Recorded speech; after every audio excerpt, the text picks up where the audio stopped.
dada Zamaradi Kawawa,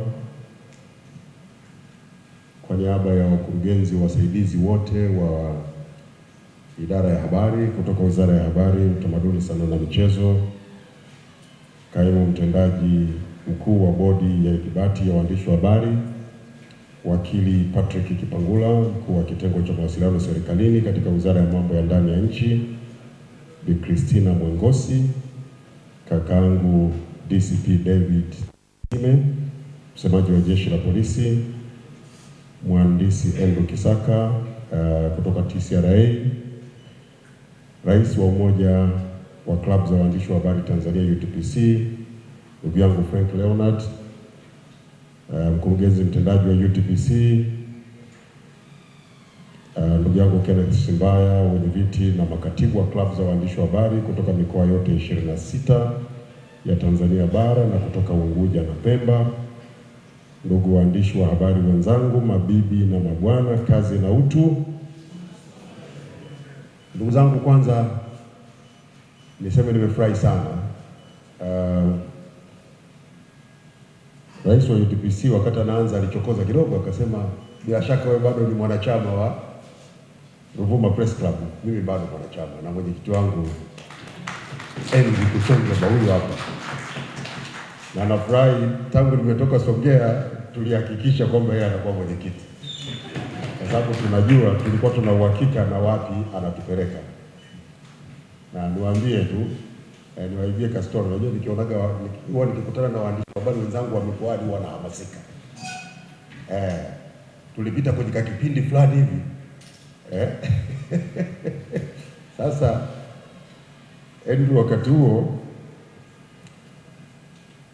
kwa sababu Andrew kuchonja kwa mwandishi wa habari kweli, kuna wakati anaweza akatofautiana na waandishi wa habari wenzake wote, lakini ili mradi amesimamia misingi ya waandishi wa habari, hapo atatoka. Alikuwa kama ametengwa fulani. Sasa mimi nimetoka chuo wakati huo, tayari nimeshafundishwa na kina Dr. Rioma huko, nimeshajazwa. Nikasema yaani huyu jamaa wanamtenga kwa sababu anasimamia weledi. Nikamfuata nikamwambia, bwana, hapa we have a problem na lazima tupate uongozi ambao unasimamia misingi ya waandishi wa habari. Akaniambia, waandishi wa habari watakubali? Nikamwambia, kwanza tukubaliane kwanza mimi na wewe kwanza. Tukishakubaliana mimi na wewe, hii kazi nyingine tutajua namna ya kufanya. Kwa sababu yeye alikuwa sio mpenda madaraka. Alikuwa ametaka asimame kwenye misingi yake ya waandishi wa habari, whether anabaki peke yake sawa. Na mimi nikasema hii ni opportunity, hatuwezi tukawa na klabu ya waandishi wa habari ambao ni mediocre. Lazima tuwe na waandishi wa habari strong, wanasimamia misingi ya waandishi wa habari, watatupa heshima, kwa sababu tukiwa wote mediocre tutasifiwa kwa siku mbili, baada ya hapo tutadharauliwa moja kwa moja. Na kuchonjoma kwenye hilo akasema mimi bora niende nikalime mahindi. Songea tunalima mahindi, bora nikalime mahindi niachane na waandishi wa habari. Na alikuwa analima kweli. Kwa hiyo tukakubaliana. Baada ya hapo tukazungumza na waandishi wa habari wenzetu, tukaelewana. Nafurahi mpaka leo mwenyekiti yuko hapa na Ruvuma Press Club iko vizuri. Sipo Songea lakini ni mwanachama na niko kwenye magrupu nafuatia kinachoendelea. Hongera sana, na najua wenye viti wengi wa Press Club mnafanya jukumu hilo, na nimemwona hapa Nilai ametokea Radio Maria, alikuwa mwandishi wa habari wa Radio Maria. Sasa kule ukishakuwa mwandishi wa habari wa Radio Maria unakuwa nusu mwandishi nusu padri. Lakini Nilai pamoja na kuwa nusu padri, lakini naye alikuwa amejitahidi sana kuzingatia waandishi wa habari. Nimefurahi sana kuwaona. Huyu Nilai nadhani mara ya mwisho nimeona naye sijui zaidi ya miaka 10 imepita, sijui 10-15. Ni muda mrefu sana. Kwa hiyo nimefurahi kuwaona, lakini kusema ukweli nimefurahi kuwaona nyie wote. Mimi huwa nikiwaona watu wa kutoka UTPC, hasa nikimwona Kenneth, huwa na feel nimekutana na mwenzangu, hasa kwa sababu najua haso zilizopo kwenye klabu za waandishi wa habari mikoani, na hasa linapozungumzwa jambo la kuhusu uandishi wa habari wa Tanzania. Niwapongeze sana UTPC, mmefanya kazi kubwa sana. Hongera sana kaka Leonard, kwa sababu to be very honest, we were somewhere marginalized. Ni kama vile ikitokea waandishi wa habari, basi walioko mikoani sio waandishi wa habari. Sasa teknolojia imetusaidia, sasa mwandishi wa habari anaweza kuwa mahali popote akafanya kazi. Kwa faida yake sasa inaonekana ya kuwa na inclusivity ya waandishi wa habari wote nchi nzima, na mimi nimefurahi sana kuona tumefikia kwenye hatua hii. Na kwa maana hiyo sasa niwapongeze wenye viti na makatibu wote wa klabu za waandishi wa habari mikoani. Najua kuna changamoto nyingi, mnapitia changamoto nyingi, lakini ndugu zangu, hiyo ndio kazi. Tusiache kufanya majukumu yetu kwa sababu ya changamoto, kwa sababu hata mimi niliyoko hapa mbele leo, kama ningeogopa changamoto, inawezekana nisingekuwa hapa. Nimesema sehemu fulani, mimi nilifanya kazi ya uandishi wa habari kwa miaka 7 bila mshahara, miaka 7 no salary, na sina ajira. Hakuna mshahara na hakuna ajira, unategemea mpaka uende kwa sosi. Kuna semina ya ukimwi, hizo ndio semina zilikuwa maarufu sana zamani. Kitoka hapo kuna shilingi 5,500 ya washiriki wote wa semina. Kwa maisha mnaweza mkaimagine maisha yalikuwa magumu kiasi gani, lakini tulivumilia, tukasimamia kazi, na wako wengi tunajua wanafanya hivyo, na ndio maana leo tuko hapa, kwa sababu kazi hii ya uandishi wa habari inatuhitaji. Lazima tuwe yani kwenye jamii lazima wawepo watu wa kuumia ili watu wengine wanufaike, si ndio? Kwa katika watu wale wa kuumia, kwa tukiangalia viwango vya kada mbalimbali za utumishi kwenye nchi, wamoja wapo ni waandishi wa habari. Kwa hiyo nataka niwatie moyo ndugu zangu, msikate tamaa. Sawa? Msikate tamaa. Chapeni kazi. Sasa ndugu washiriki, kama mnavyofahamu, Wizara ya Habari, Utamaduni, Sanaa na Michezo ina jukumu la kusimamia sekta ya habari na mawasiliano ya serikali kwa umma. Jukumu hili linafanywa kwa kiasi kikubwa kwa kuwategemea waandishi wa habari waliopo nchi nzima ambao wanatumia kalamu zao kufikisha taarifa kwa umma. Nina furaha kubwa kukutana nanyi katika kundi hili kwa mara ya kwanza kutoka nchi nzima ili kuzungumza na kubadilishana uzoefu na ujuzi katika kufanikisha jukumu lenu la kuhabarisha, kuelimisha na kuburudisha Watanzania. Mkutano huu ni matokeo ya majadiliano baina ya UTPC na Idara ya Habari Maelezo kuhusu mpango mkakati wa UTPC wa 2026-2030 ambao ndani yake una nguzo inayohusu klabu za waandishi wa habari na ujenzi wa amani kama sehemu ya utekelezaji wa Dira ya Maendeleo ya Taifa ya 2050. Ndugu zangu washiriki, tasnia ya habari ina jukumu kubwa katika ujenzi wa taifa lolote duniani. Kupitia kalamu zenu, mna uwezo wa kuhamasisha maendeleo ya wananchi, kushiriki katika shughuli mbalimbali za kuwapatia maendeleo na hivyo kuchangia uchumi wa nchi na familia zao. Kalamu zenu zikitumika vyema, nchi yetu inaweza kufika malengo yake iliyojiwekea kwenye Dira ya Taifa ya 2050 ya kuwezesha Tanzania kuwa taifa jumuishi lenye haki, ustawi, uchumi wa viwanda, nguvu kazi yenye ujuzi na mazingira bora kwa maisha ya sasa na vizazi vijavyo.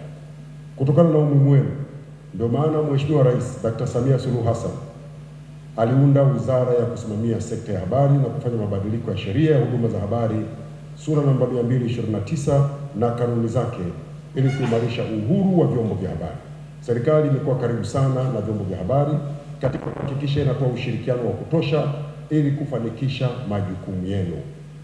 Naomba kuchukua nafasi hii kuwapongeza Umoja wa Vilabu vya Waandishi wa Habari Tanzania UTPC kwa kazi kubwa mnayoifanya ya kuwaunganisha waandishi wa habari kupitia vilabu vya waandishi wa habari vilivyopo kwenye mikoa yote nchini, hususan katika jukumu la kuhamasisha umuhimu wa uhuru wa vyombo vya habari pamoja na ushirikiano wake na vyombo vya kiusalama. Ndugu zangu, hivi sasa vita ya silaha na virungu katika mataifa mbalimbali vinachochewa na vyombo vya habari kutokana na ukuaji wa teknolojia. Vyombo vya habari vinatumika kusambaza propaganda na simulizi za chuki, uchochezi, upotoshaji na uchonganishi, hivyo kusababisha watu kupigana, kupoteza maisha, kupata majeraha na kuharibu mali na uchumi wa nchi na familia. Vyombo vya habari vina uwezo mkubwa wa kufikia watu wengi kwa muda mfupi, na iwapo vitatumika ndivyo sivyo, vina nguvu na uwezo mkubwa wa kusababisha vita vya wenyewe kwa wenyewe, maafa na majanga makubwa kwa nchi.